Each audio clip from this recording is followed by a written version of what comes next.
Olá, meu nome é Thaís, eu sou acadêmica de enfermagem do ITS, Instituto de Ensino Superior em Taubaté, São Paulo. Estou no 8º semestre, último ano, e o meu resumo é sobre a importância do papel do enfermeiro no diagnóstico de indivíduos com TEA. E, para começar, o que é TEA? TEA é o transtorno do espectro autista. Espectro, para a medicina, significa um conjunto de micro-organismos. E então, para essa sigla, espectro significa um conjunto de sinais e sintomas, um conjunto de características que esse indivíduo vai ter. E necessariamente não precisa, todos os indivíduos vão ter as mesmas características, podendo assim diferenciar um indivíduo do outro, assim tendo graus e níveis diferentes de transtorno. O TEA é um distúrbio do neurodesenvolvimento que reúne características por desordem no desenvolvimento neurológico, ou seja, é um atraso no desenvolvimento dessa criança. E quais características que essa criança vai ter? A maioria das características dessa criança vai ser característica no déficit da comunicação, de não conseguir se comunicar. E com isso também pode trazer o prejuízo da criança não conseguir se comunicar, ou do indivíduo, do adulto, do adolescente, eles começarem a se comunicar de maneiras agressivas, tanto contra o outro, tanto quanto consigo mesmo. Como, por exemplo, uma criança que não consegue desenvolver a sua fala, ou com o passar do tempo, ela, para demonstrar que tem alguma coisa errada, alguma coisa chateada, ela fica agressiva consigo próprio mesmo.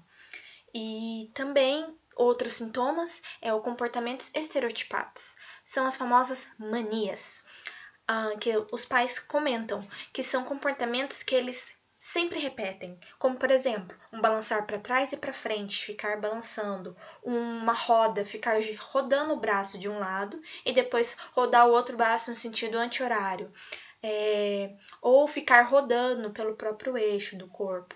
São comportamentos estereotipados, repetitivos, que sempre fazem.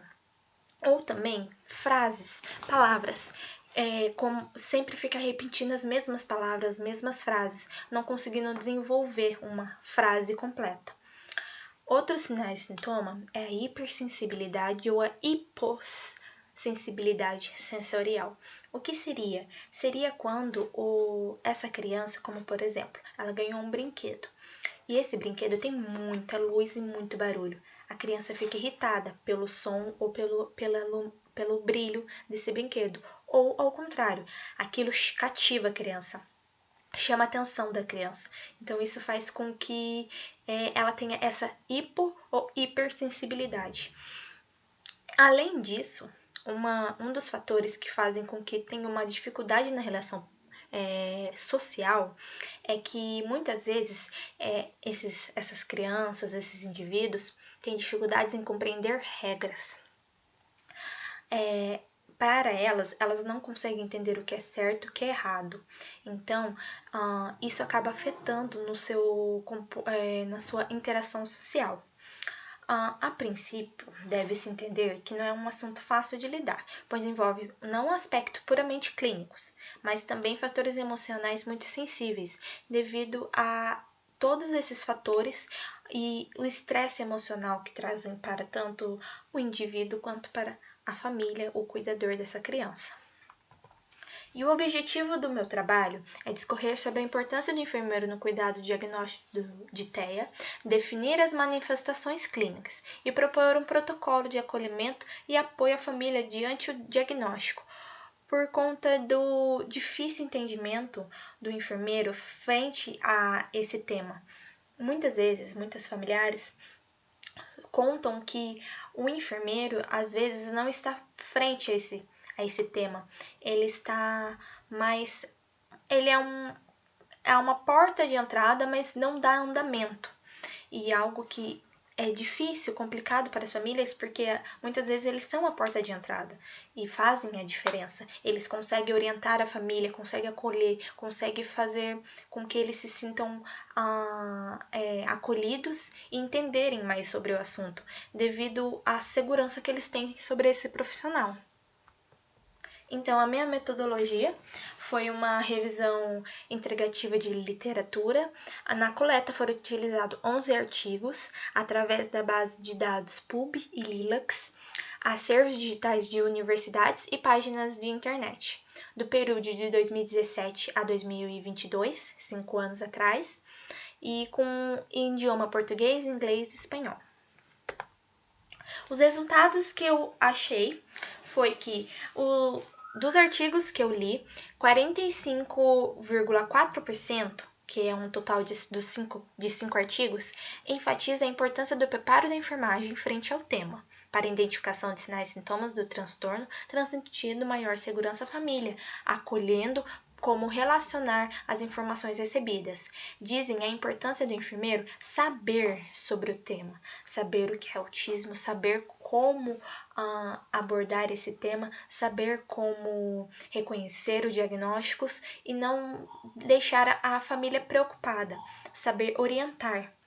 E 54,5%, que são 6 artigos, realça a atuação do enfermeiro e as suas experiências vividas.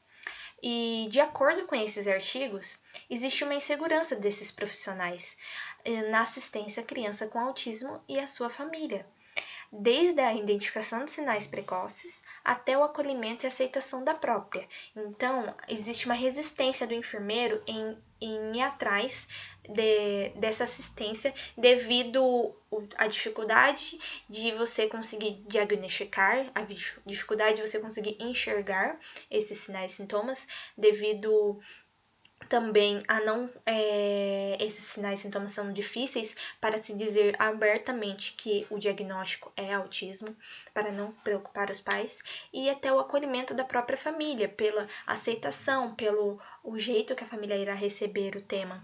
Isso afeta bastante. E baseando nisto, algo que pode ajudar esses profissionais na hora de receber uma família, de receber esse indivíduo, é ter um instrumento, ter um protocolo para poder nortear esses profissionais de como identificar, como encaminhar, como acolher, quais são os passos a passos, assim não errando e não trazendo insegurança também para a família, porque um dos fatores que afetam é a insegurança. A família já fica com medo do tema devido ao estereótipo que existe. Então, faz parte da enfermagem ela conseguir trazer essa segurança para essa família conseguir, então, conseguir acolher esse diagnóstico. E conclui-se que o enfermeiro tem um papel fundamental na assistência dos pais e familiares sobre a criança com TEA, tendo em vista que é fundamental a triagem e a identificação dos sinais e sintomas, através das avaliações periódicas de acompanhamento do crescimento e desenvolvimento da criança, podendo assim minimizar o medo e proporcionar aos pais uma boa experiência frente ao diagnóstico, considerando a comunicação clara como importante arma para superar barreiras e levar um bom prognóstico para a criança com TEA e seus familiares. Sendo assim, um enfermeiro, ele muitas vezes é a porta de entrada numa atenção básica, ele está ali na frente, consegue reconhecer os sinais e sintomas, ou muitas vezes não precisa ele diagnosticar, mas ele consegue orientar a sua família, dizendo para ficar de olho quanto o desenvolvimento da criança, acompanhar, perguntar, e se caso o diagnóstico der autismo, esse enfermeiro saiba acolher essa família, saiba tirar as dúvidas, que é algo que todos têm, algo que existem muitos mitos sobre esse assunto. Então, é importante o enfermeiro saber sobre o tema e querer saber mais sobre o tema para conseguir acolher essas famílias e esse indivíduo para uma melhor assistência. E essas são as referências. Com a minha pesquisa, eu percebi que existe uma necessidade bastante do enfermeiro frente a esse tema, mas a gente vai desenvolvendo, né? Mas então foi isso. Espero que tenham gostado e obrigada.